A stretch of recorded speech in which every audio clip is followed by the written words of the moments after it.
प्रधानमंत्री नरेंद्र मोदी ने 1 फरवरी 2026 को यूनियन बजट 2026 पर अपनी टिप्पणियों में इसे ऐतिहासिक और नारी शक्ति का प्रतीक बताया। उन्होंने कहा कि यह बजट अवसरों का राजमार्ग है जो वर्तमान सपनों को साकार करता है और विकसित भारत 2047 की नींव मजबूत करता है। बजट से रिफॉर्म एक्सप्रेस को नई गति मिलेगी, जिसमें फिस्कल डेफिसिट कम करना, इन्फ्लेशन कंट्रोल, हाई ग्रोथ पर फोकस है।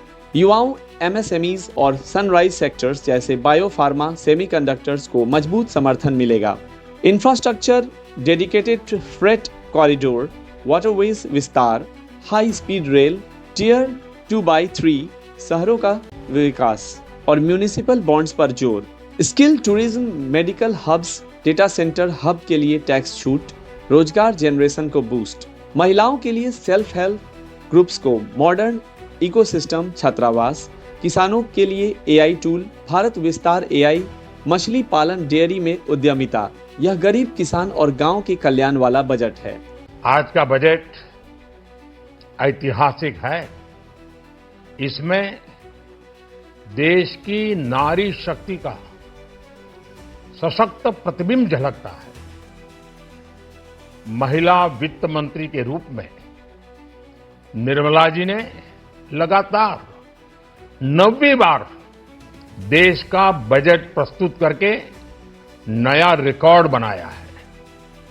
ये बजट अपार अवसरों का राजमार्ग है। ये बजट वर्तमान के सपनों को साकार करता है और भारत के उज्जवल भविष्य की नींव को सशक्त करता है। ये बजट 2047 के विकसित भारत की हमारी ऊंची उड़ान का मजबूत आधार है। साथियों, आज भारत जिस रिफॉर्म एक्सप्रेस पर सवार है, इस बजट से उसे नई ऊर्जा, नई गति मिलेगी। जो पाथ ब्रेकिंग रिफॉर्म्स किए गए हैं, वो एस्पिरेशन से भरे हुए भारत के साहसिक, टैलेंटेड युवाओं को उड़ने के लिए खुला आसमान देते हैं।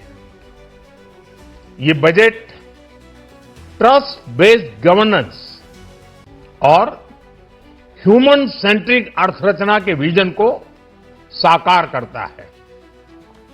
एक ऐसा यूनिक बजट है जिसमें फिस्कल डेफिसिट कम करने, इन्फ्लेशन कंट्रोल करने पर फोकस है और इसके साथ ही बजट में हाई कैपेक्स और हाई ग्रोथ का भी समन्वय है।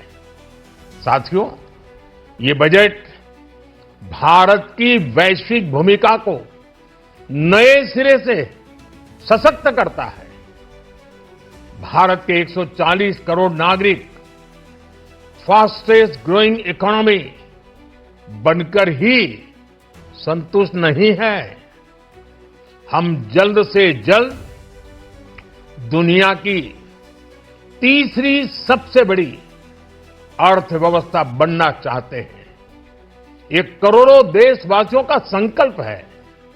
दुनिया के एक ट्रस्टेड डेमोक्रेटिक पार्टनर और ट्रस्टेड क्वालिटी सप्लायर के रूप में भारत की भूमिका लगातार बढ़ रही है।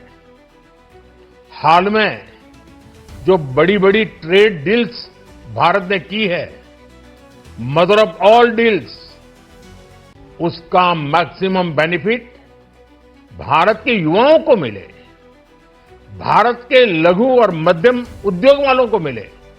इस दिशा में बजट में बड़े बड़े कदम उठाए गए हैं। साथियों, इस बजट में मेक इन इंडिया और आत्मनिर्भर भारत अभियान को नई रफ्तार के लिए महत्वाकांक्षी रोड मैप प्रस्तुत किया गया है। इस बजट में नई उभरती इंडस्ट्रीज यानी सनराइज सेक्टर्स को जिस मजबूती के साथ समर्थन दिया गया है वह अभूतपूर्व है। Biopharma Shakti mission, semiconductor mission 2.0, electronic component manufacturing scheme, rare earth corridor का निर्माण, क्रिटिकल मिनरल्स पर बल, टेक्सटाइल सेक्टर में नई स्कीम, हाईटेक टूल मैन्युफैक्चरिंग को बढ़ावा, चैंपियन एमएसएमईज तैयार करना, ये फ्यूचरिस्टिक है, देश की वर्तमान और भविष्य की आवश्यकताओं का ध्यान रखती है।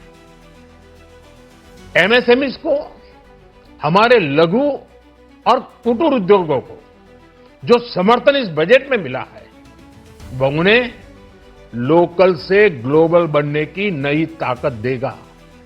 साथियों, बजट में इंफ्रास्ट्रक्चर को मजबूत करने के लिए कई बड़े कदम उठाए गए हैं। डेडिकेटेड फ्रेट कॉरिडोर, देश भर में वाटरवेज का विस्तार, high speed rail corridor, tier 2 और टियर 3 शहरों के विकास पर विशेष ध्यान और शहरों को मजबूत आर्थिक आधार देने के लिए म्युनिसिपल बॉन्ड्स को बढ़ावा, ये सारे कदम विकसित भारत की यात्रा की गति को और तेज करेंगे। साथियों, किसी भी देश की सबसे बड़ी पूंजी उसके नागरिक होते हैं।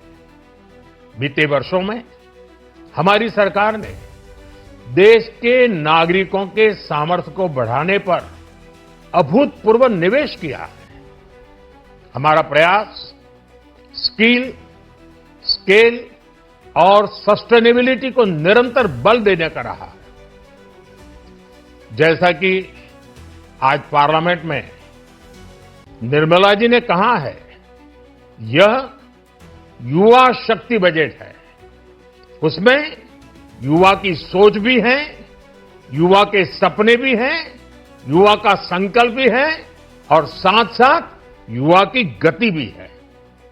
बजट में जो प्रावधान किए गए हैं उससे अलग अलग सेक्टर्स में लीडर्स, इनोवेटर्स और क्रिएटर्स तैयार होंगे। मेडिकल हब्स के निर्माण से, एलाइड हेल्थ प्रोफेशनल्स के माध्यम से, ऑरेंज इकोनॉमी यानी ऑडियो विजुअल गेमिंग को बढ़ावा देकर, पर्यटन को प्रोत्साहन देकर और खेलो इंडिया मिशन के माध्यम से युवाओं के लिए नए अवसरों के द्वार खुलेंगे। भारत को दुनिया का डेटा सेंटर हब बनाने के लिए टैक्स में बड़ी छूट की घोषणा भी की गई है। मैं भारत के युवाओं को विशेष तौर पर इस बजट की बहुत बहुत बधाई देता हूं, क्योंकि इससे एम्प्लॉयमेंट जनरेशन को बड़ा बूस्ट मिलेगा। मुझे बहुत खुशी है कि इस बजट में टूरिज्म और विशेषकर नॉर्थ ईस्ट में टूरिज्म को बढ़ावा देने के लिए भी ठोस कदम उठाए गए हैं। भारत के अलग अलग राज्यों को ताकतवर बनाकर संतुलित विकास की नींव भी इस बजट में मजबूत की गई है।